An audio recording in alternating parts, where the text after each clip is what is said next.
Bienvenidos a una nueva emisión de Noticias RNA. Soy Kelly Ábrego. De inmediato pasamos a nuestros titulares. Fuertes críticas enfrenta a Perú tras un reporte de Amnistía Internacional donde denuncia presuntas medidas ilícitas tomadas por el país sudamericano. El presidente Donald Trump tilda a la cúpula demócrata de perversa por haberlo sometido a juicio político. Mientras que casos de contagio del coronavirus continúan en aumento en China y alrededor del mundo, las consecuencias de las medidas de contención ya empiezan a afectar la economía global. Y una ONG acusa a China de supresión de informes de prensa sobre el coronavirus.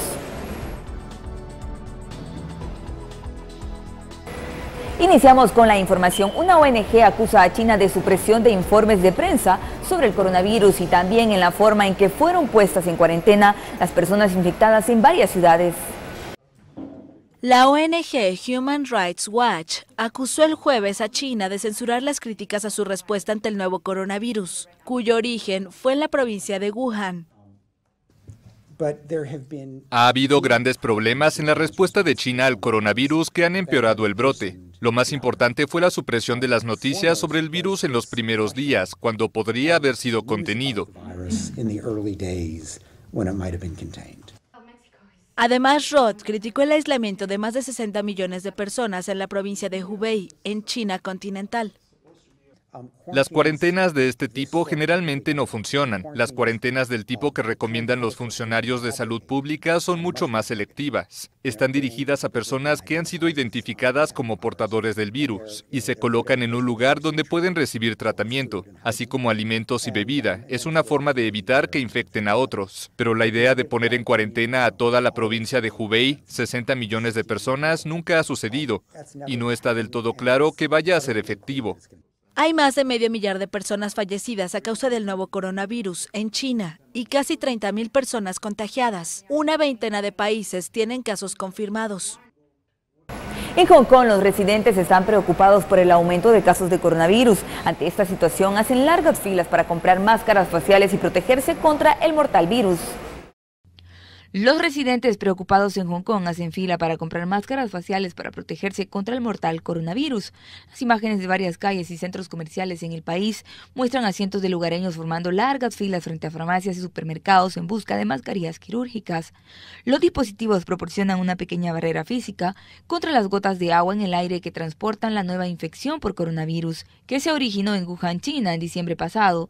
Según cifras oficiales, al menos 600 personas han fallecido por el virus y más de 31.000 infectadas. Sin embargo, las cifras reales podrían ser mucho más altas. Este es un informe de Kelly Ábrego para la RNA. Y ya fueron hospitalizadas las personas infectadas por coronavirus que viajaban en un crucero que se mantiene en cuarentena frente a las costas de Japón. Se duplica el número de casos confirmados con el nuevo coronavirus a bordo de un crucero frente a las costas de Japón. El Ministerio de Salud informó el jueves que 10 personas más dieron positivo con la enfermedad, por lo que ya suman 20 los casos declarados del nuevo coronavirus. Los enfermos han sido hospitalizados. El Diamond Princess, que atracó en las costas de Yokohama el lunes, fue autorizado el jueves a llegar al muelle para repostar y desembarcar a los pasajeros enfermos. La operación se realizó entre fuertes medidas de precaución. El equipo que recibió a los pacientes vestía trajes de protección, mascarillas y cascos. Los pasajeros bajaron por una pasarela cubierta con lona blanca, por lo que los periodistas no pudieron fotografiarlos ni filmarlos. Además de estos 20 casos en el crucero, Japón ha registrado 25, en su mayoría de personas que pasaron por Wuhan, la ciudad china donde comenzó la epidemia y que fue puesta en cuarentena junto con toda su provincia. Japón ha evacuado a más de 500 ciudadanos de Wuhan.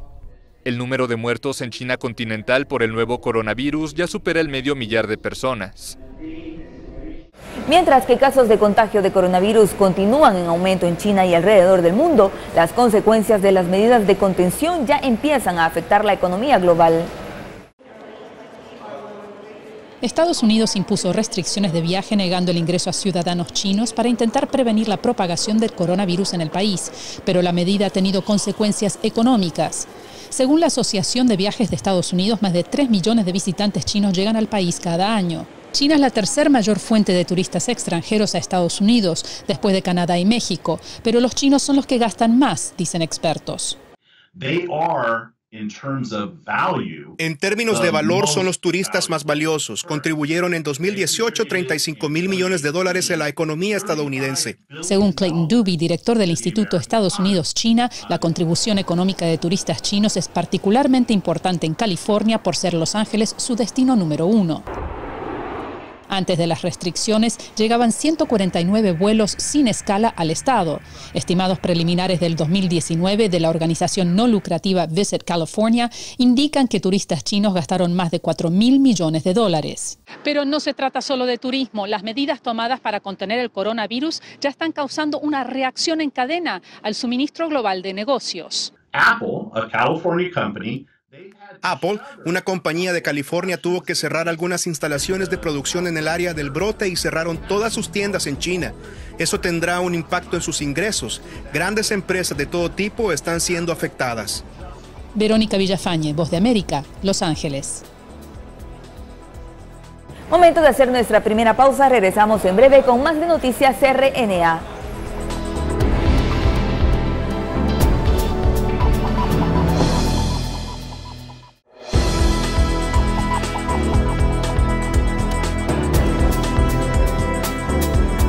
Usted continúa informándose con Noticias RNA. Fuertes críticas enfrenta Perú tras un reporte de Amnistía Internacional donde denuncia sobre presuntas medidas ilícitas tomadas por el país sudamericano en contra de venezolanos migrantes. Perú está traicionando su tradición de solidaridad con las personas venezolanas que buscan protección. Eso dice un reporte de la organización sin fines de lucro Amnistía Internacional. Marina Navarro, directora ejecutiva de Amnistía Internacional Perú, resaltó que en el pasado ese país sudamericano ayudaba a los venezolanos con necesidad. En los últimos años, Perú ha sido un ejemplo de solidaridad y refugio seguro. En vez de recurrir a políticas restrictivas, debe continuar dando muestra de liderazgo y recibir a las personas venezolanas conforme a su obligación nacional e internacional de garantizar la protección de quienes huyen del hambre y la violencia en Venezuela. El reporte dice que la nueva visa humanitaria, la cual da permiso de vivir en Perú a venezolanos que cumplan con los requisitos, quedó obsoleta en la práctica solo unas semanas después de su implementación, porque con independencia de que la tengan o no, sin sellos de entrada y salida de Ecuador, a las personas venezolanas no se le permite entrar en Perú. Erika Guevara Rosas, directora de las Américas en Amnistía Internacional, exige que los países vecinos protejan a los refugiados. Mientras continúen en Venezuela el grave deterioro de las condiciones de vida y las violaciones sistemáticas de derechos humanos, los estados deben proteger a quienes huyen de la crisis en búsqueda de un lugar seguro donde puede rehacer su vida. La Voz de América contactó a la Cancillería de Perú solicitando una entrevista o declaración al respecto de estas denuncias, pero hasta el cierre de esta nota no ha recibido respuesta. Leonardo Feldman, Voz de América, Washington. El presidente Donald Trump compareció por primera vez después de conocer su absolución en el juicio político. Rodeado de buena parte de su gabinete y legisladores de su partido, tildó a la cúpula demócrata de perversa por haberlo sometido a este proceso. Mostrando las portadas de diarios a los que suele acusar de publicar noticias falsas, así comenzó la jornada el presidente Donald Trump un día después de ser absuelto en su juicio político. Durante un acto, el mandatario llevó el proceso realizado en el Senado al ámbito personal. Como todo el mundo sabe, mi familia, nuestro gran país y su presidente han sido sometidos a un calvario por alguna gente muy deshonesta y corrupta. Y eso fue solo el preámbulo de lo que estaba por venir, porque Trump había convocado luego en la Casa Blanca a buena parte de su gabinete, diputados y senadores republicanos, y el mandatario no escatimó palabras para describir lo que tildó de cacería de brujas impulsada por los demócratas. Fue perversa, fue corrupta, hubo policías corruptos, hubo filtradores de información y mentirosos, y esto no debería pasarle nunca a otro presidente, jamás. Llamándolos por su nombre y apellido, el presidente elogió uno por uno a quienes consideró que habían hecho un buen trabajo durante el juicio político, y del mismo modo mencionó al único republicano que se sumó a los demócratas para considerarlo culpable. Podrían someter a un juicio político a cualquiera. El presidente criticó así a los demócratas que mediante la mayoría que tienen en la Cámara de Representantes elevaron el caso al Senado. Ahora la la Casa Blanca dice que el presidente está dispuesto a pasar página y centrarse en las elecciones de noviembre. Bricio Segovia, Voz de América, Washington. Los hallazgos realizados en la más reciente encuesta del Barómetro de las Américas revelan un declive en el respaldo a la democracia como sistema de gobierno en Latinoamérica. Cada vez son menos los ciudadanos del hemisferio los que respaldan un gobierno democrático. Esa fue la conclusión del informe coordinado por el Proyecto de Opinión Pública de América Latina, la POP, de la Universidad Vanderbilt. Para el expresidente de Costa Rica, Luis Guillermo Solís, el pronóstico no es alentador. Un creciente consenso entre los analistas latinoamericanos y los observadores no latinoamericanos sobre la gravedad de algunas circunstancias en la región. Muchas de ellas tienen que ver con la política, pero también con una economía que falla. Y esto tiene consecuencias como las migraciones. Más de 31.000 personas en 20 países de América Latina y el Caribe fueron entrevistadas y el 57,7% expresó su apoyo a la democracia en comparación con el 67,7% en el 2004. Según la directora de la POP, la insatisfacción es evidente. Un momento crítico donde las instituciones pueden ser fortalecidas y la confianza de los ciudadanos en la democracia puede recuperarse o continuar declinando. Entre los factores que contribuyen al déficit de apoyo a la democracia, según el informe, están la corrupción, la inseguridad y la vulnerabilidad económica. La influencia de la tecnología también fue analizada en este informe. Según el Barómetro de las Américas, aquellas personas que utilizan las redes sociales con más frecuencia tienden a adherirse a valores democráticos. Sin embargo, desconfían de las instituciones políticas. 4 de cada 10 ciudadanos de la región están satisfechos con la forma como funciona la democracia en su país. Alonso Castillo, Voz de América, Miami. Mientras tanto, el embajador de los Estados Unidos, Ronald Johnson, aseguró que están trabajando de la mano con el gobierno de El Salvador para generar las condiciones necesarias para recibir a los solicitantes de asilo y garantizar la seguridad que ellos buscan al salir de sus países de origen. En el mes de septiembre del 2019, El Salvador y los Estados Unidos firmaron un acuerdo bilateral para reducir la migración irregular hacia el país norteamericano. Autoridades salvadoreñas ya han señalado que actualmente el país no alcanza las condiciones para recibir solicitantes de asilo. Pero según el embajador Ronald Johnson, se avanza en los acuerdos con socios estratégicos con quienes se pretende mejorar las capacidades y así facilitar resguardo a quienes huyen de situaciones de riesgo. Hemos estado en pláticas con ella y seguimos hablando acerca de lo que tenemos que hacer para llenar esas brechas, para poder estar listos para recibir personas que buscan asilo acá en El Salvador.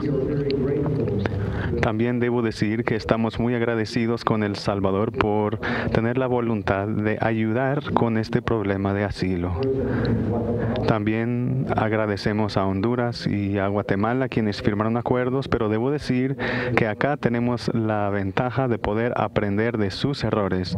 Tenemos el tiempo, tenemos socios con voluntad, personas unidas en su preocupación por asegurar que este programa sea un programa muy bien preparado. Los solicitantes de asilo ven en Estados Unidos seguridad y mejores condiciones de vida. Se busca que a los migrantes irregulares se les garantice el respeto a sus derechos humanos. Y que las personas que genuinamente buscan asilo tengan la oportunidad de recibir las protecciones que necesitan acá. Creo que también es importante reconocer que la mayoría de las personas que buscan asilo son de las personas más vulnerables de nuestra sociedad. El diplomático estadounidense aseguró que trabajan de la mano con el gobierno salvadoreño para que en el futuro reciba solicitantes de asilo. Con imágenes e informe de Enrique López, Noticiero Hechos. Como positivo fue descrito el encuentro a puerta cerrada entre el consejero para el Medio Oriente del presidente Donald Trump y los miembros del Consejo de Seguridad de Naciones en Nueva York. Ignorando las preguntas de la prensa, llegó a la misión de Estados Unidos ante la ONU Jared Kushner, yerno y principal asesor para el Medio Oriente del presidente estadounidense Donald Trump. Él invitó a un almuerzo de trabajo a los miembros del Consejo de Seguridad para hablar acerca del plan de paz propuesto por la administración Trump. Excelente reunión, muy explicativa. Nos explicó a todo el plan de por qué lo estaba haciendo y dice que es el único plan que se ha hecho donde están todos los detalles, que está por escrito y que hay un mapa por primera vez en la vida, que nunca lo he vivido. Pero fue muy interesante. compartió tras la reunión de 2 horas con La Voz de América el embajador de la República Dominicana ante la ONU, José Singer, quien agregó: va a haber más reuniones sobre el tema, muy interesante, y esperamos que eventualmente esté el problema más difícil que tiene el mundo. En cuanto a una negociación, tiene 70 años el problema. Vamos a ver si se resuelve. El plan ha sido rechazado por la autoridad palestina, que con el apoyo de Túnez e Indonesia presentarán ante el Consejo de Seguridad el próximo 11 de febrero el borrador de una resolución que busca condenar el plan israelí para anexar sus asentamientos en Cisjordania. Esfuerzo que se da a pesar de la advertencia emitida durante la presentación del plan de paz, que Washington vetará cualquier intento de condenarlo en la ONU. Aún así, Kushner avanza en su labor con el Consejo de Seguridad. Creemos que los israelíes y los palestinos ahora deben unirse para negociar un acuerdo duradero que funcione para ambos. Celia Mendoza, Voz de América, Naciones Unidas. Hacemos nuestra segunda pausa, ya regresamos con más noticias RNA.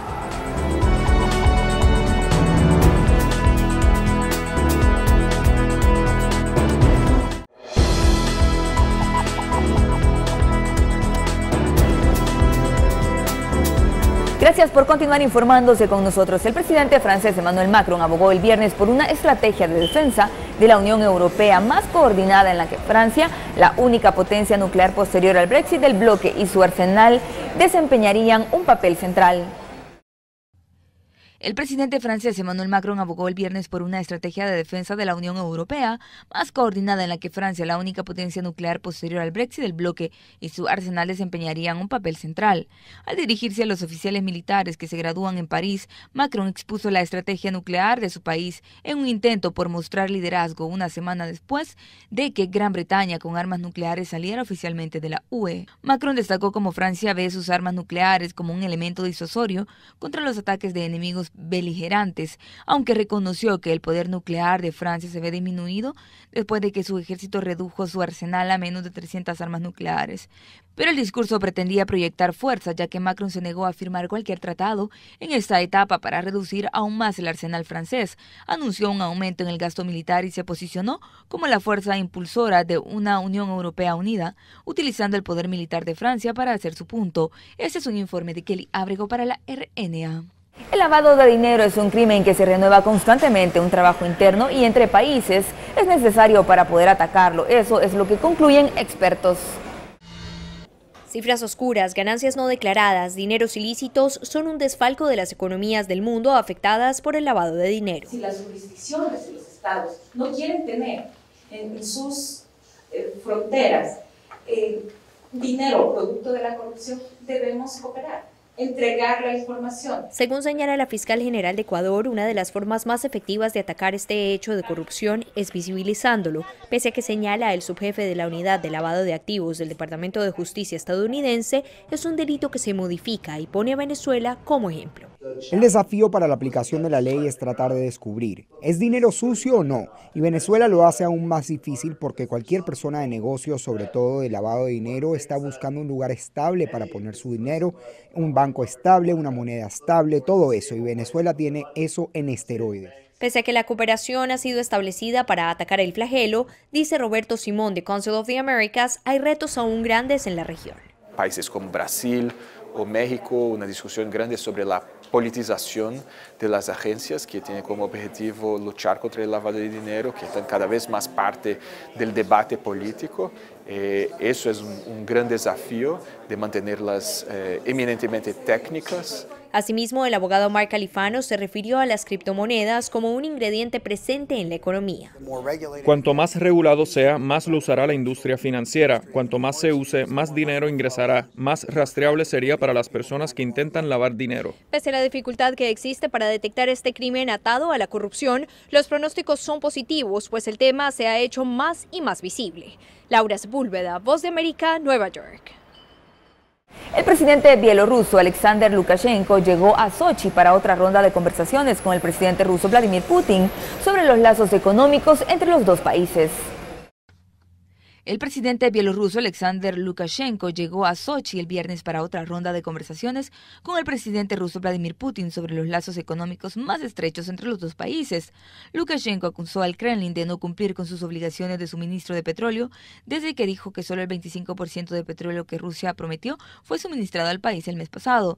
Bielorrusia depende de Rusia para la mayoría de sus necesidades energéticas y Rusia ha argumentado que su ex aliado soviético debería aceptar una mayor integración económica si quiere continuar recibiendo recursos rusos a los precios internos de Rusia. Los dos líderes sonrieron y conversaron sobre el clima mientras se sentaban para conversaciones difíciles en la residencia de Putin en el resort ruso de Sochi en el Mar Negro. El primer ministro bielorruso, Sergei Rumas, dijo el jueves que el país había perdido 300 millones en 2019 después de que Rusia recortara los subsidios a la energía y aumentara los precios. Este es un informe de Kelly Ábrego para la RNA. La Comisión Interamericana de Derechos Humanos, CID, ha operado en Venezuela desde hace décadas, pero sus recomendaciones no han sido tenidas en cuenta por el gobierno en disputa de Nicolás Maduro.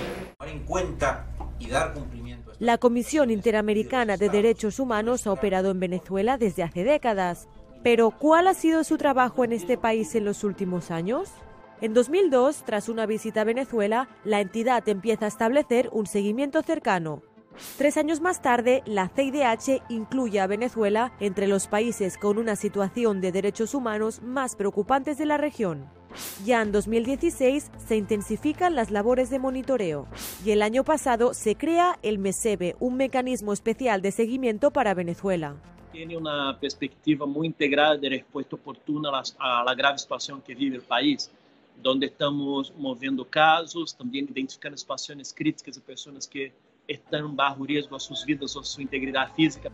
15 cartas de solicitud de información de Estado, 69 comunicados de prensa, 42 medidas cautelares y 36 audiencias públicas desde el año 2016 han sido algunas de las recomendaciones que esta comisión ha hecho a Venezuela. Sin embargo, si el gobierno en disputa no acoge las múltiples recomendaciones en derechos humanos de la CIDH, ¿para qué sirve este monitoreo? Sirve para recordar a nivel internacional y también a nivel interno cuál es la situación de derechos humanos en el país, para señalar cuáles son, digamos, los mayores obstáculos y los desafíos más importantes en los cuales debiera involucrarse el gobierno. El ministro de Exteriores del gobierno en disputa, Jorge Arreaza, expresó por Twitter que la CIDH no ingresaría a Venezuela. El analista Mark Snyder señala que el gobierno en disputa está incumpliendo sus propios compromisos.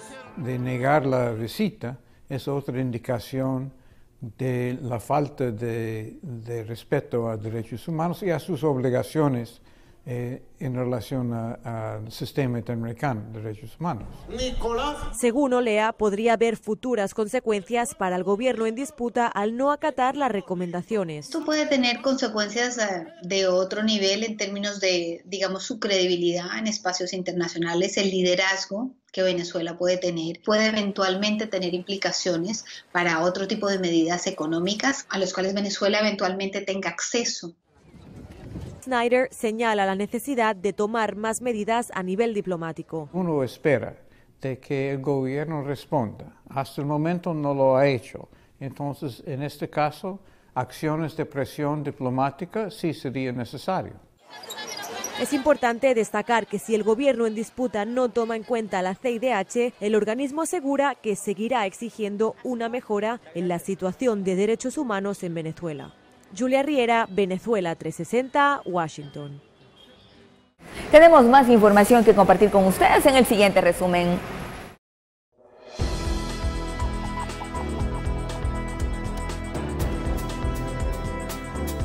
La producción de máscaras en Vietnam ha aumentado debido al nuevo brote de coronavirus. Vietnam ya ha confirmado 12 casos en el país. El Servicio Meteorológico Nacional advirtió de inundaciones en áreas del sur de Virginia Occidental, incluido el condado de McDowell. Un aviso de clima invernal también está en vigencia para la región, con el Servicio Meteorológico Nacional presidiendo de 1 a 3 pulgadas de lluvia y ráfagas de nieve y vientos de 35 millas por hora. Científicos británicos han dicho que estarán listos para el verano para realizar ensayos clínicos en humanos sobre una vacuna contra el virus que surgió en la ciudad china de Wuhan, pero que no estaría lista para usar contra la infección hasta fines de 2020 o principios de 2021. Este es un informe de Kelly Ábrego para la RNA.